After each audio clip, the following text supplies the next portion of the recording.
ఓం నమ శివాయ శ్రీమాత్రే నమః. మిత్రులకి శ్రేయభిలాషులకి అలాగే నన్ను ఇంతగా ఆదరిస్తున్న యూట్యూబ్ ప్రేక్షకులందరికీ కూడా పేరు పేరు ధన్యవాదాలు.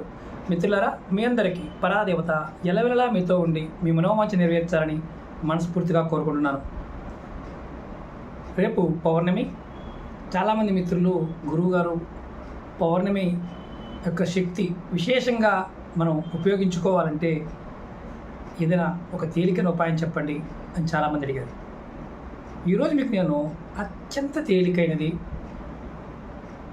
అంటే ఈ ఉపాయం చేయటం వల్ల మీకు వ్యక్తిగతంగాను ఆరోగ్యపరంగాను మానసిక పరంగా కూడా విశేషమైన ఫలితం ఉంటుంది. ఇది చాలామందికి ఈ మామూలుగా అంటే పౌర్ణమి టైంలో కానీ అమావాస్య టైంలో కానీ మానసికమైన వికల్పత ఉంటుంది. అంటే ఏంటంటే అరవటము, లేకపోతే ఓవర్గా రెస్పాండ్ అవ్వటము, ఇలాంటివన్నీ ఉంటాయి. అలాగే జాతకంలో కనుక చంద్రుడి మీద శని ప్రభావం అధికంగా ఉన్నప్పుడు ఇంకా ఇది ఎక్కువ అవుతుంది. మీకు జాతక చక్రాన్ని పరిశీలించుకున్నారు, చంద్రుడి మీద శని ప్రభావం ఉంది. అలాంటప్పుడు మనం హోమాలు, పూజలు, క్రియలు ఇవి చేసినప్పటికీ కూడా తగ్గడం లేదు. అప్పుడు ఏం చేయాలంటే మీరు ప్రతి పౌర్ణమికి అంటే ప్రతి నెలలో వచ్చే పౌర్ణమికి మీరు కంపల్సరీగా ఆ పౌర్ణమి తిథిలో అంటే ఇప్పుడు చాలామంది గురువుగారు పౌర్ణమి 2 రోజులు ఉంటుంది కదా, మరి అలాంటప్పుడు మరి ఎలా అంటారు, ఆ తిథి ఉన్న సమయంలో మీరు ఖచ్చితంగా ఇది ప్రాక్టీస్ చేయండి.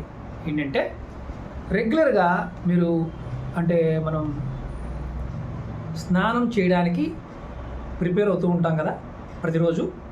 పౌర్ణమి రోజు మాత్రం మీరు ఏం చేస్తారంటే మీరు స్నానం చేసే నీళ్ళల్లో కల్లుప్పు దొరుకుతుంది, మన సముద్రపు ఉప్పు అంటాం. ఈ కల్లుప్పు నీళ్ళలో మీ ఎవరైతే స్నానం చేయడానికి వెళ్తుంటారో వాళ్ళ పిడికిడి ద్వారా, ఏ చేయి పిడికిడే పర్వాలేదు, ఎడం చేయైనా కుడి చేయి పర్వాలేదు, ఆ పిడికిడు ద్వారా ఉప్పు తీసుకొని కల్లుప్పు తీసుకొని దొడ్డు నీళ్ళలో వేసి మీరు కలిపి మీరు స్నానం చేయండి. దీనివల్ల ప్రతి పౌర్ణమికి దీనివల్ల ఏమవుతుందంటే మీలో ఉన్న మీ శరీరం మీద ఉన్న నెగటివ్ ఎనర్జీ మొత్తం వెళ్ళిపోతుంది. అంటే నీరు అంటే చంద్రుడు, ఉప్పు లక్ష్మిగా చెప్తాము, శని భగవానుడిగా చెప్తాము. అంటే ఉప్పు తంత్రంలోను, మంత్రంలోను, యజ్ఞంలోను, యాగంలోను వశీకరణ ప్రయోగాలు కూడా వాడతాం.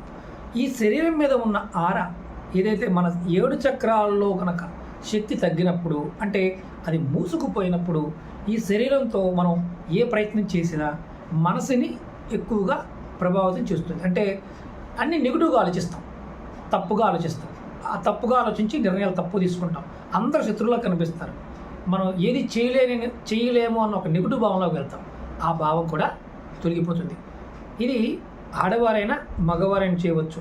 నెలసరి సమయం ఉన్నప్పుడు కూడా చేయవచ్చు. అందుట్లో ఇంకొకటి ఏంటంటే ఏ మతస్థులైనా చేయొచ్చు. అంటే ఈ మతము ఆ మతం అని ఏం లేదు, ఏ మతస్థులైనా ఈ ఉపాయం చేయొచ్చు.